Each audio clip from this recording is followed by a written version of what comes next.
Hey, y'all. Thank you for joining me on another episode of Unfeigned, the podcast. On this podcast, we're going to get into the season of my 9-year journey that I'm calling Surrender to Jail. Now, on previous episodes, I mentioned that this has been a 9-year journey since 2016. And over the 9-year journey, I've sectioned the time into what I'm calling seasons. And last episode, if you listen to it, the season was Kicked Out to Surrender. Well, this season, Surrender to Jail, is probably the most crucial. But before we dive in, I want to share sort of like a prerequisite to this episode. Okay, I want you to keep in mind a few themes as we go along. The first one is something that I talked about in a previous episode. Excuse me. And that's whatever you put your attention to, you will become attracted to. Whatever you become attracted to, you will pursue. So hear me again. Whatever you put your attention to, you will become attracted to. And whatever you become attracted to, you will pursue. Now, whatever your pursuit is will lead to certain end results. But the first thing I want you to keep in mind is that little motto or that theme or concept. Whatever you put your attention to, that's what you'll become attracted to. Whatever you become attracted to, that's what you'll pursue. The next thing I want you to remember is, and I spoke about this in the last episode, is the concept of choose, commit, confront. So if you just remember the 3 C's, right? So choose, commit, and front. You got to make a choice. Then you have to commit to doing whatever it takes to carry out that choice. And then you'll have to confront everything that stands in the way of that choice. And the last thing I want you to remember is a concept that I brought up, I think, in last episode, where we all have a perspective on something, right? Our perspective of something influences our behaviors and our actions. To change our perspective, we have to change our mindset. So change your mindset, change your perspective. And that basically says that once your mindset changes, your perspective will change. And that could be good or bad. But I want you to remember those 3 things. Okay? Whatever you put your attention to, you'll become attracted to. Whatever you become attracted to, you'll pursue. That's the first thing. Choose, commit, confront. That's the second thing. And then if you change your mindset, you'll change your perspective. That's the third thing. So I want to dive in to this season of this 9-year journey. And this episode is titled appropriately, Surrender to Jail. Now, I said this is the most crucial part of my healing journey. I say that because this was the first time that I stepped into who I'm supposed to be, right? If this is the first time you're listening to this podcast, great. I love it. That's awesome. I appreciate everyone that listens. And I'm so thankful for y'all for coming along with me on this journey. The best way to listen to this podcast is probably in order, just because at this point, still each episode builds upon the last. Now, there will come a point when we get to present day where it still builds upon each other, but we're talking more in real time, and it really doesn't matter when you come in on this podcast. That's fine. But it probably will help you to understand a few things if you have a backstory, which you'll get in previous episodes. So on the last episode, I kind of left it at me surrendering my life, right? And I mentioned that my mindset changed, which changed my perspective. But I left us on this idea that I was surrendering my life. And so I want to dive back in from that point. So here I am on my knees, face flat on the floor, kneeling at the foot of a cross that's suspended above a stage in the front of a church. So I want you to picture that for a second. I'm down on my face, hands and knees, at the foot of this cross that's above me at the front of a church. And I'm surrendering my life. Because at this point, I was at the lowest point of my life. That had been the darkest moment of my life ever up to that point. And I had nowhere to go. I didn't know what to do. I felt like I was drowning. I was so depressed. And I used the description of drowning often up to that point. Because that's exactly what it felt like. It felt like my world had come crashing down and I was barely able to breathe. And I remember a lot, actually. I remember many a day and night where I was pleading with God, telling him I can't breathe. I can't breathe. I'm feeling like I'm drowning. Just please don't let me go. Don't let me drown. And I got to this point where in a previous episode, I mentioned that I felt like I was at the gates of hell. And that's exactly what it felt like. It was so dark. And while I'm on the floor at the foot of this cross, I tell God I'm surrendering everything. I'm giving everything to you, Lord. And it was at that moment, like I said on the previous episode, that my life changed. Everything changed in that moment for me. And I surrendered everything, but I want to get into a few things on this episode. At that moment, my mindset changed, right? My perspective began to change. And I had to confront a few things. Now, remember what I said. Choose, commit, confront. So I had made the choice already. I'd made the choice to heal, right? And I had to commit to doing whatever it took. And now I had to confront some things. Because when I say I surrendered my life, it wasn't just that I was saying, God, you're in control. Do with me what you will. It wasn't just that. I had to get specific. And I had to think, what are the things that are standing in the way of my healing? What are the things that I'm holding on to? And immediately I recognized that I was holding on to my family. I wanted my family back together so bad. I wanted my marriage back. I didn't want my kids to grow up in a broken home.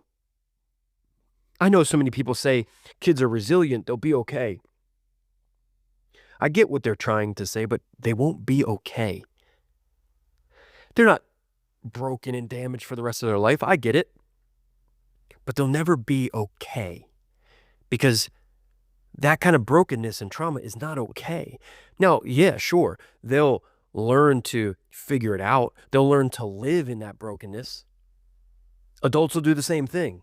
We'll learn to live in that brokenness, and we can even be healed from that stuff, but it'll always be a part of our story, and it will never be, quote unquote, okay. And I just wanted my kids to be okay. I wanted us back together. I didn't want us to be a broken family. I didn't want my kids to have to go through that. I didn't want my kids to have to deal with that every day. But being in a broken family. And I just wanted my family back, and I wanted my marriage back. Now, I wasn't healed at that point. I knew inside that I did not want my marriage back the way it was.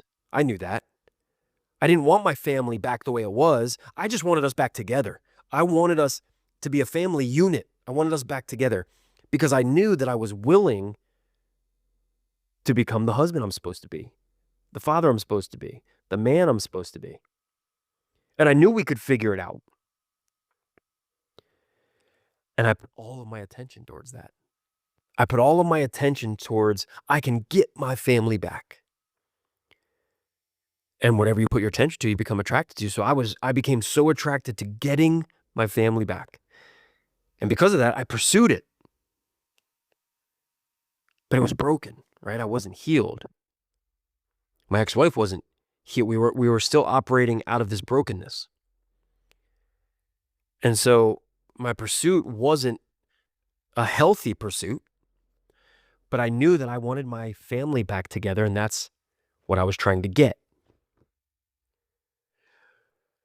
And when I surrendered my life, one of the things that I had to confront, if I wanted to truly heal, because if you remember, that was the choice I made, and I committed to it. Now I have to confront everything that gets in its way. And I realized, because I changed my mind, my mindset changed, and so my perspective started to change, and I realized that if I wanted to heal, if I wanted to completely heal, 100% true healing, that I needed to confront everything that was holding me back from that, or that I was holding on to. And one of those things were my wife and my kids. And it was painful. This was painful because surrendering my wife and my kids meant that I had to say that I was going to be okay with whatever the outcome was. Not that I had to like it, or that I was saying this is right or not or whatever.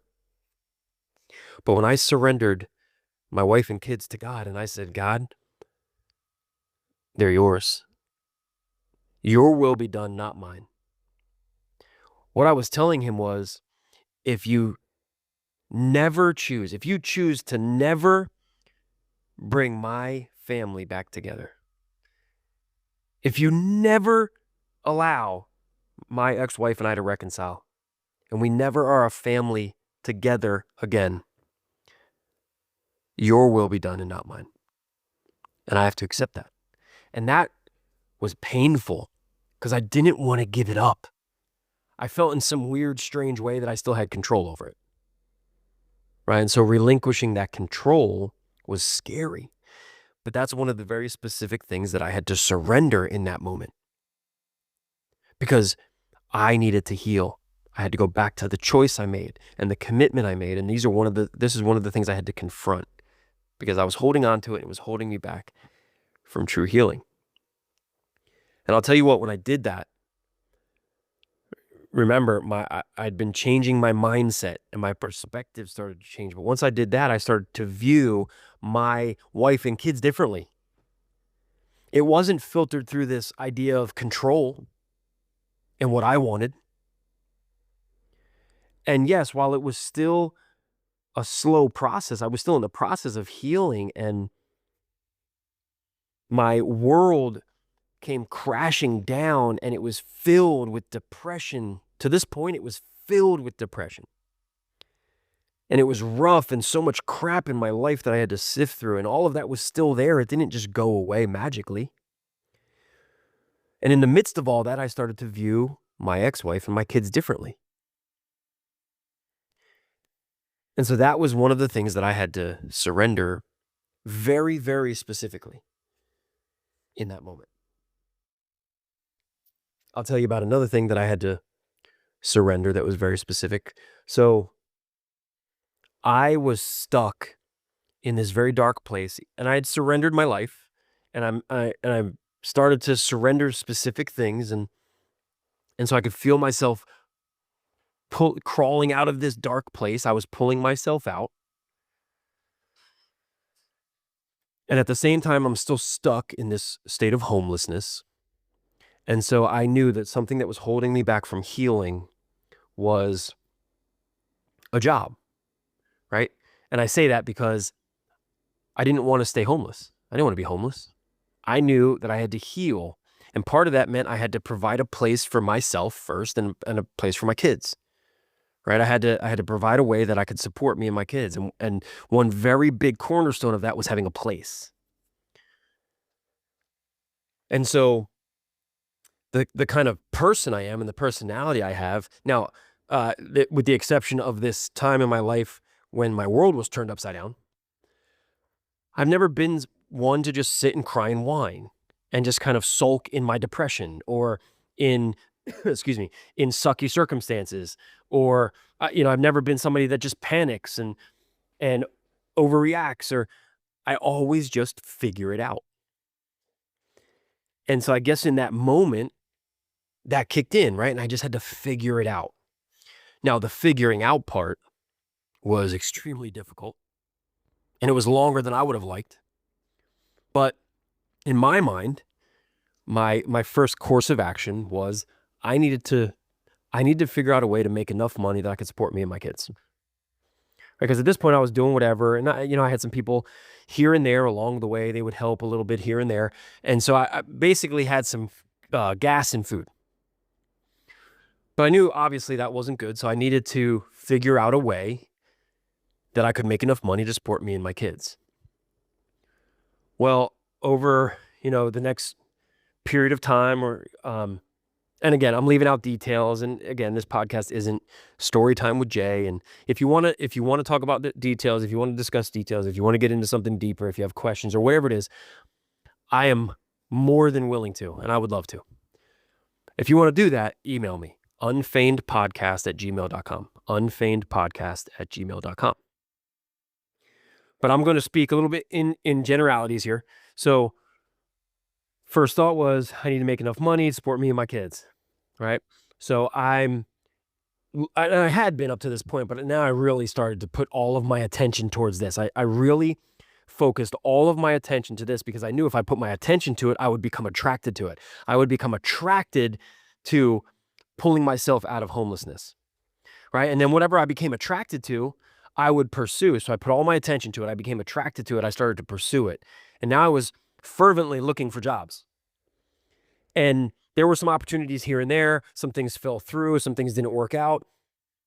At one point, I have 3 different jobs, at all part-time. So none of them really accomplished the mission. But in that point, my reasoning was, I need something. It was probably a bit of a catch-22 because I needed a full-time job. Or, well, I should say this. I shouldn't just say, because I feel like that puts you in a box, just a full-time job. I needed a full-time income. So I needed to make enough money, however that was, that I can support me and my kids. The 3 part-time jobs I was working, it wasn't doing that. It was something. It was way better than nothing, but it still wasn't accomplishing the mission. And so even while I'm working 3 part-time jobs, I'm still looking, right? Then I land this full-time job, and I'm like, okay, great. This is awesome. Things are going to turn around. It's a huge step. Excuse me. And it was. Full-time job still didn't pay enough to actually support me and my kids. But it was a huge step in the right direction. And I'm continuing to climb out of this desperate place. And then I come across this job. And it's a part-time job. I'm still at the full-time, but it's this part-time job. And I'm like, you know what, I can do this. I think I can do this. Right? So I start helping. I start doing this part-time side thing. And it was great, right? It was great. Well, the full-time job falls through. So now it's not great anymore. But I'm still doing this part-time thing. Long story short, this part-time thing turns into a full-time thing. I'm like, man, this is great. Still, even though it was being paid more than what I was at the full-time job that just didn't work out, it still wasn't enough to fully support me and my kids. But I'm working this job and I'm trying to figure it out. And I'm doing some things on the side and I'm continuously trying to figure out how I can make this work. Well, it was, around this time, and I'm at this job, I'm working, and it was around that time when friends of mine said, hey, why don't you come stay with us for a little bit? Because at this point I was still homeless. I was living out of my car. Now, keep that in mind, but we're going to backtrack a little bit because this is going to be extremely important to this episode and the following episodes. And let me just say a disclaimer. Surrender to jail is the most crucial season. And I say that because there were like most of the turning points, right? Most of the pivotal moments in my story happened at this time. So, but one of them, and we're going to backtrack, one of them had to do with a car, right? So at this point, you know that I'm living in my truck. Well, my truck breaks down, so I don't have a car. And then through a series of events, a friend of mine lets me borrow a car. So I'm driving that car for a while, right? And I have that car for some time, and then it dies. Well, I have this job that I have to get to. And so I don't know what I'm going to do. And I end up, and I'm going to give some very brief details about this, but I end up buying this car from someone who had bought the car a year or two earlier. And the situation where he bought it, he didn't really need to register it. And so he was just using it for to transport tools and stuff. Well, I buy this car because I was desperate, bought the car, didn't have a license plate. And before you're like, what the That's going to be crucial to my story. But didn't have a license plate, had the title, right? So I have this signed title that has the signatures from the sellers. It was an estate sale that the car was sold. So it has the signatures from the sellers, has my signature, it's notarized. And I have all the necessary paperwork that I need, but doesn't have a license plate, right? So when I first took it to the DMV, they said, listen, you need original executor paperwork. Well, I didn't have a way to get in touch with this guy or the original sellers, then find out that the executor paperwork is like gone because it was so long ago, the estate was closed. And so the DMV told me, listen, you're going to get pulled over. You're going to get pulled over because you don't have a license plate. But as long as you show them the title, you show them you got insurance, show them the inspection, license, whatever, you should be fine. You'll get pulled over. They may give you a warning. They may not. They may let you go, but you'll get pulled over. They'll let you go. Everything will be fine. So that's what I'm driving at this point in my life. Okay. And so that's important. Keep that in mind. So back to the friends that asked me to come stay with them. So friends, they know I'm living in my car and I'm still doing the homeless thing, right? I'm still trying to figure out where to shower. I'm still trying to find out where to park so I can sleep, all this stuff, all while working a job. They say, why don't you come and stay with us? Which, God bless them, because that, in a way, that saved my life. And so I'm staying with friends, and I'm working, saving some money, and I find a place, right? And so I find this place, and when I was looking for a place, I put in all these parameters of like how much I want to spend, how many bedrooms, those kind of things, like how far it was away from work, and yada yada yada, whatever. And everything became so expensive, and I wasn't finding anything. And then, what turned into, hey, stay with us for like a month or two, turned into like 3 months, and because I couldn't find anything. And so then I was like, well, maybe I should expand my parameters and say, well, maybe I'll look at something further away from work, or a little bit more expensive, or a little bit fewer bedrooms, or something like that. And so I started to do it, and everything was just so expensive.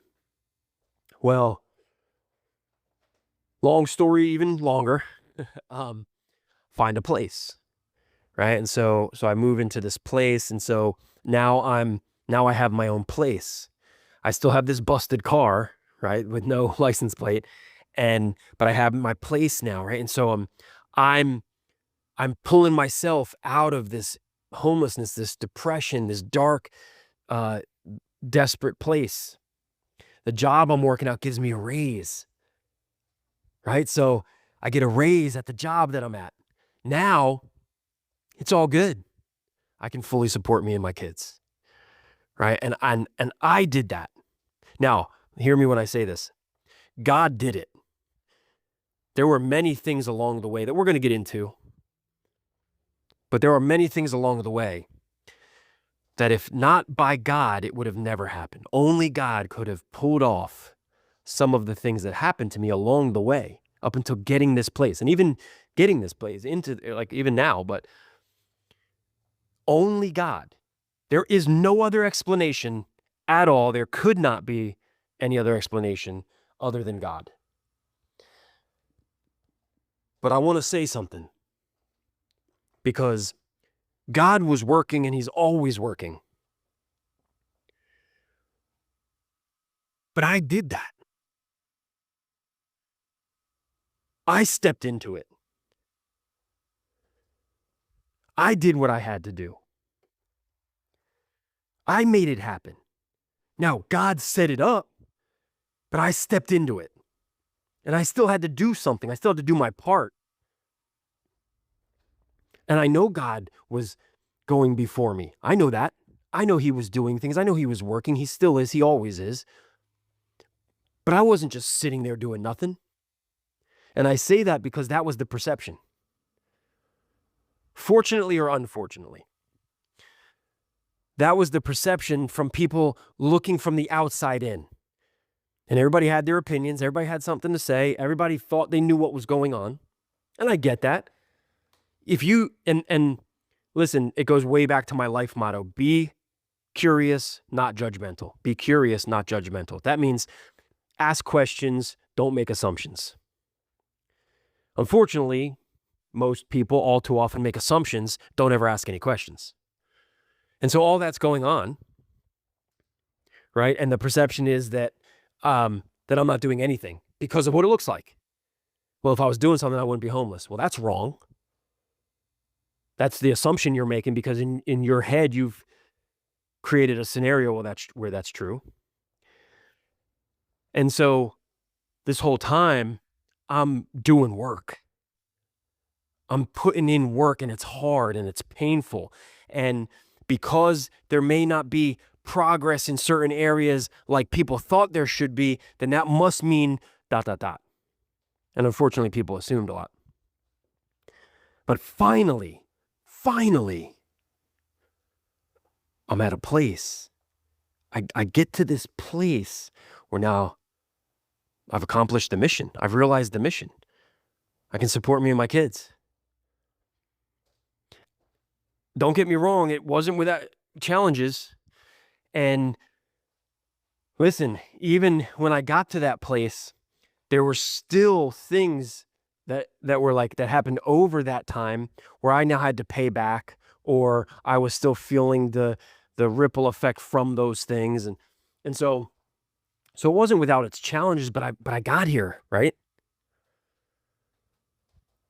And so I want to backtrack a little bit, and I want to talk a little bit about some of the things that I was dealing with during that time, right? And I already told you some of the things I had to confront. Like I had to confront surrendering my family and my ex-wife. And that was a big thing because over that time, from that point until I moved into my place, my perspective of my ex-wife and my kids started to change, and I started to view them differently. And, before I had all this bitterness and resentment and anger and revenge and depression and shame and guilt and all this stuff. And slowly but surely, it started to go away. Not because of the circumstances, because I was surrounded by real shitty circumstances. I was surrounded by things that were not going my way. There's that saying, if it weren't for bad luck, you wouldn't have any. Right, that was me. And so I was surrounded by really bad circumstances. So it wasn't because of the circumstances that all of a sudden some of this stuff started to go away. It was because my mindset changed. I changed my mindset, which ultimately changed my perspective. And when my perspective changed, all of these things started to go away. The anger started to go away. The depression started to go away. The bitterness started to go away. The resentment started to go away. The impatience started to go away. The hopelessness started to go away. All these things started to go away, and how I viewed any negative view that I had of my ex-wife started to go away. Now, I still had feelings of like hurt and, I would be frustrated at times, but this anger that was inside me towards her started to go away. And it was because of changing my mindset, which changed my perspective.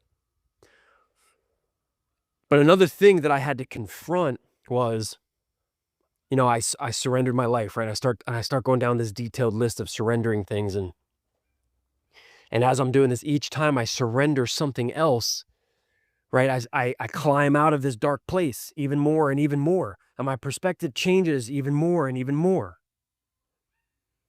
Right? And I start to have this peace in this really sucky situation. And I know the peace came from God, but at the time I'm like, I don't understand why I'm feeling like this, because my situation is so bad that I shouldn't be feeling like this, but I do. And it's because of, I surrendered my life. I changed my mindset. My perspective changes. And I'm doing this with a very specific list of things. And all of a sudden I started to feel like I'm becoming the man that I was created to be. I'm becoming the man that I was supposed to be, which means ultimately I could now be the husband that I was created to be. I could now be the father that I was created to be. I could now be the man that I was created to be. While that welled up with excitement inside me, there was also a feeling of sadness because now I had to confront being alone. Something else that I ultimately had to surrender, but I had to confront the idea that I may never fall in love. I may never be loved. So the common thought that I had was, I know that I'm ready. I know that I'm ready and capable of fully loving someone. And I want somebody to fully love me. I'm ready and I'm capable of allowing somebody to fully love me. But I may never get the chance. And that just hurt, right? I would say all the time that I'm okay being alone. I know what I meant by that, but I didn't want to be alone. I didn't want to die alone. But that thought just kept repeating itself.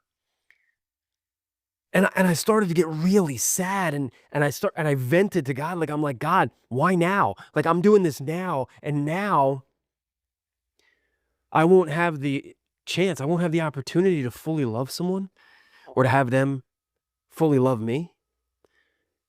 And I just kept saying, I don't want to die alone. Like, I'm okay. I'm okay. I'll be okay. I'm not okay with being alone, but I'm okay with being alone. I'll be okay. I'll figure it out. And if I die alone, okay, so be it. But I didn't want to. And that was heavy for me. That was very heavy for me because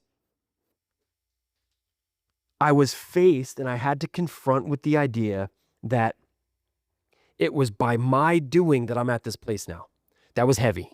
I had to confront that.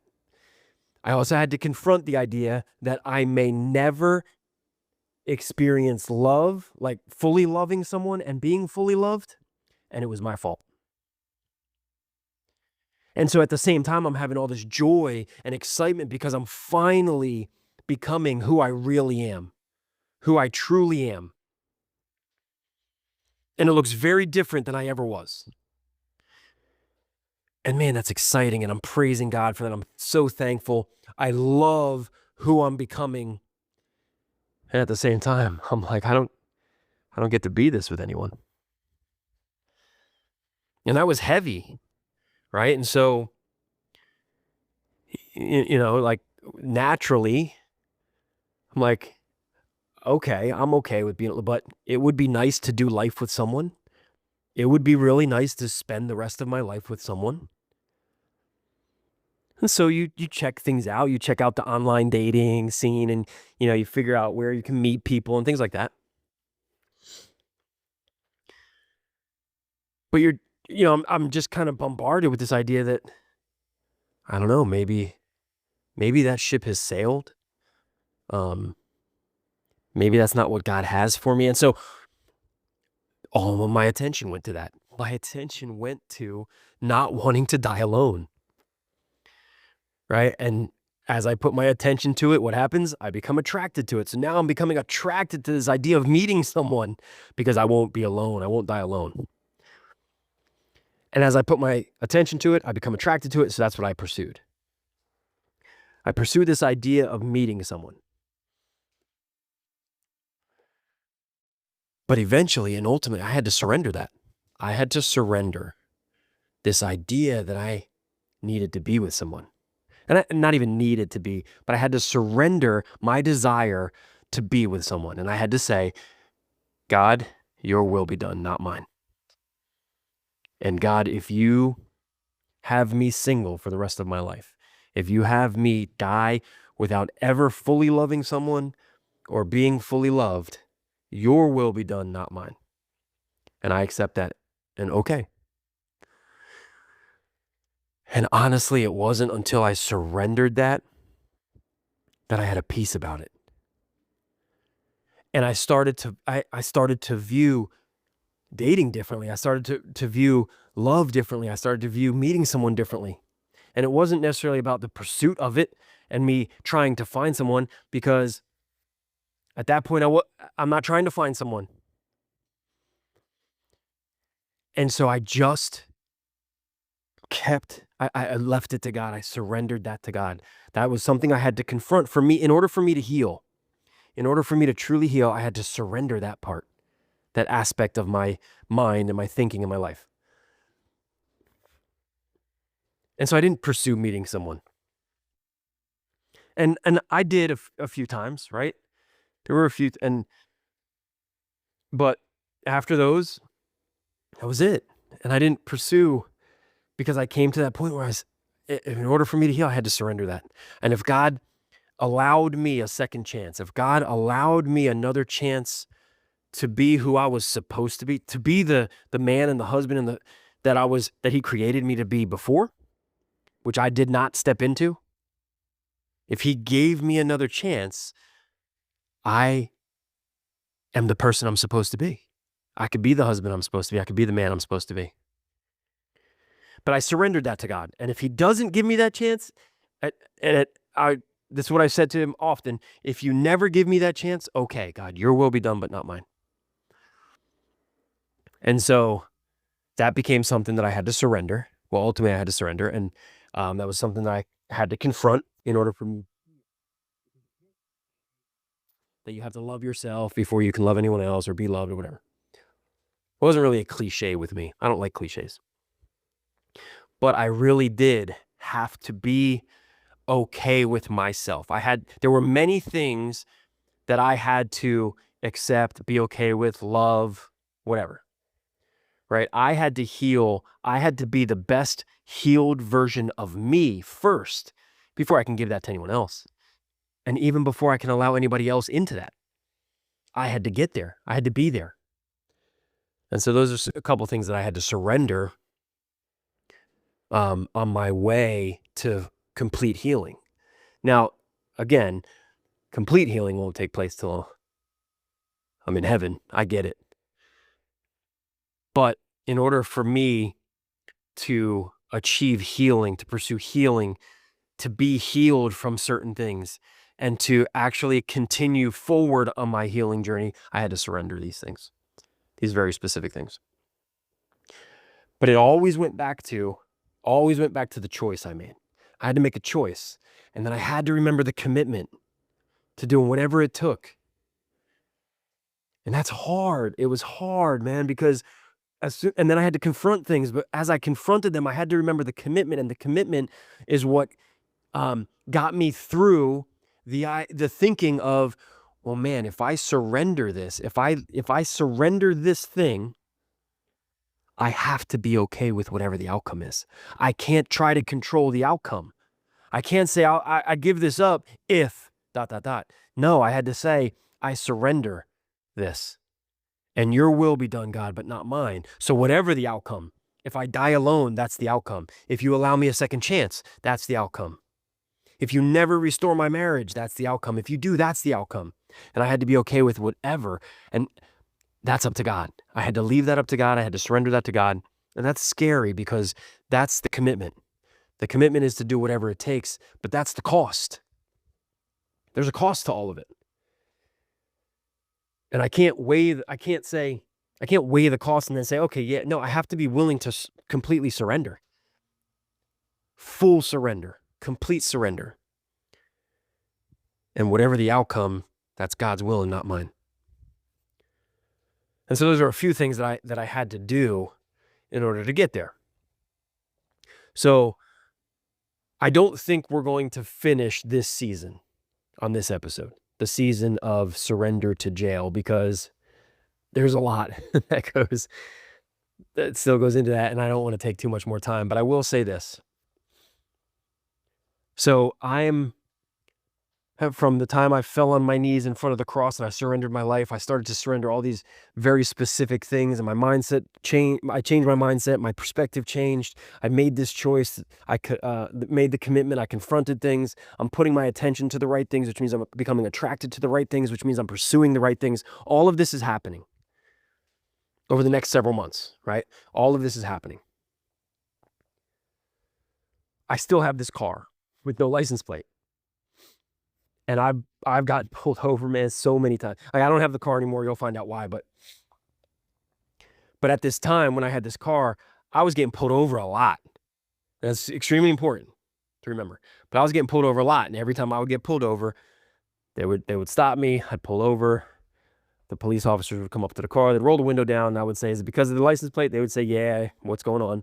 I would explain them the situation, tell them what the DMV told me. They said, to give all the paperwork to the police, let them know the situation. So I would tell them all that. They would come back 10 minutes. They'd be like, "Okay, you're good. Just try to figure it out." And in the meantime, I'm trying to get all the necessary paperwork that the DMV needs, which we can't find, we can't track down. So I'm trying all these different avenues. So I'm telling the cops every time I get pulled over, I say the same story. Every single time I get pulled over, it's the same story. 10 minutes, they let me go. They say, "Here you go." I might have gotten pulled over. I don't even know, like a lot. And only twice did someone give me a warning, but they're just like, "I'm just going to give you a warning because I have to." But every other time they just said, "Listen, just figure it out, but you're good to go." Because everything checked out. I'll tell you a funny story though. So my daughter is getting her permit, and was it with this car? Yeah. So my daughter's getting a permit, and we get the permit, and literally, like, as soon as she gets a permit, we leave, we get pulled over. Um, and I can't remember. It may come to me. I can't remember if she was driving or not. I think she was driving, actually. Was she driving? Or maybe she decided she didn't want to drive. Anyway, that's not super important. But we get pulled over after getting her permit, right? And I'm like, fantastic, because I don't have a license plate. They're gonna pull me over. We're gonna have to do this whole thing. And so it was like, whatever. This is normal. So they come back to the car this time and they say, "Can you step out of the car?" I'm like, "What is going on?" Like, okay. Well, they say, long story short, they say, "Listen, we're gonna have to put you in the back of the car. We're gonna have to take you down to the station. We got to put you in cuffs." I'm like, what is happening right now? And so they're like, I'm like, "Well, my daughter's in the car." They said, "Well, we'll give her the option to go to the station with us, or like, if you can call and we'll wait for somebody to come get her." I was like, "What? Nobody's gonna come out this far," because we went to a DMV that was really far. And I was like, and if, knowing my daughter, she's probably going to come anyway because she likes all this excitement. So, and which was true. When they asked her, she was like, "Dad, yeah." I said, "Yeah, and of course I want to come." So we're sitting there. I'm in the back of this cop car, just sitting there, like, what is? So they take me back out, and they're asking me questions like, "Wait, when's your birthday?" Blah blah, all this stuff. Well, long story short, they find out. They're like, "Mr. Miller, we are so sorry. We're really sorry, because whenever they inputted some of the data or whatever in the system, in whatever system they check, in the system, there was one number wrong on my birthday. I think it was my birth date, the birth year. There was one number wrong, but it was the same name, same name, same birthday, minus one number." And so this other dude had a warrant out for his arrest. And so they come back and they're like, "Listen, we're really sorry." And so they explain this, and so we were free to go. So that was, yeah. So these kinds of things happen with that stupid car with no license plate. Well, I got pulled over many times, and all of my kids were in the car at some point that I got pulled over. So they were used to it. It wasn't like a scary situation, and they didn't know what was going on, because it had happened with them, and they knew everything would be okay. Well, here I am. I have this new job. I have this place. I'm out of this dark place, and I now can finally, I can pay back what I needed to pay back. I can take care of whatever I needed to take care of from the time that I was homeless, and now I can start to rebuild my life. Or I can rebuild my life, and I can get things back on track, and everything's gonna be good. And so it's a September, right? September 11th of last year. Was it last year? I think it was. So September 11th of last year, I'm driving my youngest son home from a soccer practice. And on the way home, we get pulled over. And so I say his name, and I'm like, "Hey, don't worry, like 10 minutes, we'll be done," and the drill. And so we're just sitting there. We're like, "Okay, cool." I text my ex-wife and say, "Hey, I just got pulled over. Like 10 minutes or whatever, and I'll have him," because I was dropping my son off with her. So I was like, 10 minutes and we'll be there, whatever. What's going on? Like 15 minutes, 20 minutes, like 25 minutes. They're still not back at the car. And I'm like, what is going on? So I texted again, just said, hey, it's taking longer than I thought. I'll let you know what's going on. Well, they come back to the car and they say, can you step out of the car, please? And my stomach sunk because I'm like, oh, here we go. Did they not fix this thing in their system? Like and this was a little while ago that happened. So I was like, did they not fix the error on my birth date in their system? And we're doing this again. And pulls me to the side and he's like, listen, I don't want to do this in front of your son, but you're under arrest. And I looked at them and I was like, what? Are you kidding me? What for? And so they said, well, first, listen, we'll explain everything. But first, there's somebody you can call to come get your son, blah, blah. So I had to, I called my ex-wife and she came and we were going to do the exchange. And I mean, it happened all there while she was there, while he was there, and like right in front of them. They put me in cuffs. And, my son goes with my ex-wife and I'm sitting there, I'm like, what is going on? I have no idea what's going on. And so, talking to the cops and they're like, listen, we don't know the exact details. We won't know until we take you in. But here's what we do know. I'm not going to get into all the details on this episode. I will probably share some more details on next episode or maybe even after at some point. But if you're curious or you're interested and you want to talk to me about it, just email me, unfeignedpodcast@gmail.com. But they tell me we don't know exactly and we won't know till we take you in. And I'm like, you got to be kidding me. What is happening? Like, this is ridiculous. I didn't do anything. Like I'm all these things are going through my head. And so they tell me what it's for. And I was like, are you kidding me right now? Like, I was like, I didn't do that. Like, what? And so we're trying to figure this out and they take me and we get to the jail and paperwork, we'll figure it all out. So he brings the paper out to me and he says, here's what it is and here's who did it, right? And I was like, you got to be kidding me. And at that point, I had to go to jail. And what I'll say on this episode is, I ended up being arrested and going to jail for something that I did not knowingly do. You could say it was a big misunderstanding, whatever. But what I was being accused of was that I knowingly did something, and that couldn't have been further from the truth. So I was arrested for something that I did not ever knowingly do. And we'll get into it on the next episode. I'm getting pretty lengthy here on this one, but so surrendering my life and every part of my life, every part, and that many months journey of surrender and healing, I climb out of this dark place and my feet are set and I'm going in the right direction. I'm getting my life back on track. Right? It's not hopeless anymore. There's hope now. I'm in a good place. And then my life was derailed. And I end up going to jail. So we'll get into it more on the next episode.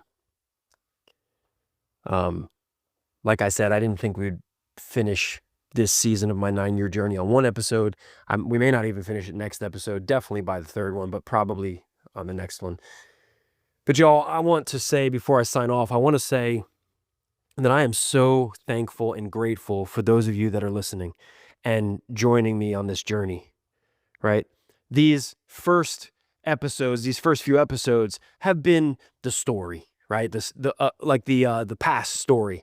Like, this is what happened to me. And even though I'm leaving out a lot of details, you get the general idea. And again, I would be more than willing to share all the details with anyone that wanted to talk to me about it. But these first few episodes are the past story of what happened to me, right? And it's building this foundation for my story, right? And there's a lot of things to glean from it. Okay, over these first few episodes, the major thing, the very major thing, the major concepts have been be curious, not judgmental. Right? Imagine a world where we all lived like that, where we asked questions, we didn't make assumptions, where we tried to find out the other person's story, everyone has a story. So where we tried to find out people's stories instead of creating a scenario or a story for them. Imagine what the world might be like. And then whatever you put your attention to, you'll become attracted to. Whatever you become attracted to, you will pursue. That is with everything in life. Whether you're trying to accomplish something or you're trying to break something, like an addiction. And then most everything comes down to a choice that you have to make. You're either going to be willing to do something or you're going to be unwilling to do something. But either way, it's a choice you're making. Well, after you make that choice, you have to make the commitment to doing whatever it takes to carry out that choice. You will make a commitment. But in order for the mission to really be accomplished, you have to confront everything that stands in the way of that choice and that commitment. And so these first few episodes have been telling the story of what has happened to me just over these last 9 years. And it's been this, man, things are good. Oh, things are not. Oh, things are good. Oh, things are not. Right? And just when you think you're in a good place, something happened and I got derailed. And this season, this surrender to jail was probably the biggest emotional roller coaster for me.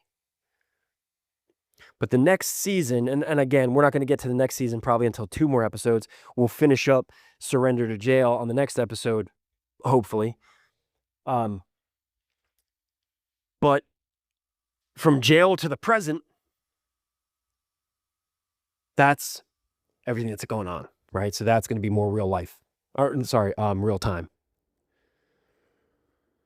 But I want to say thank you. Thank you for joining me on this journey. And I'm especially appreciative, especially thankful and grateful. And I'm extremely hyped about those of you that reached out to me. Right? I prayed for this podcast. I prayed not that the podcast would be huge, not that I would be famous, and like that's not important to me.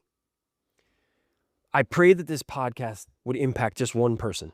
Even if it just impacted one person, that something that happened to me in my story or something that I've gone through, that a way that I dealt with something or how I came out of something on the other end or any part of my journey, my story, my healing journey, I just prayed that it would impact at least one person. And if it did, it's all worth it.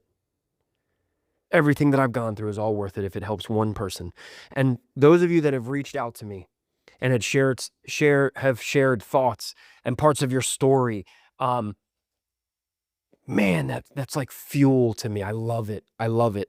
That makes it worth it. I want to hear your story. I'm not any better. That's not what this is. You know, we're all doing this life together, and life throws stuff at all of us, and it's different for all of us. But man, I know I've gone through some things and have dealt with certain things that could help you. And I know you've gone through some things and have dealt with some things that could help me. And that's what this is about, is growing together, healing together, maturing together. So y'all, I just want to say thank you. Thank you so much for listening. And for those of you that have reached out, thank you.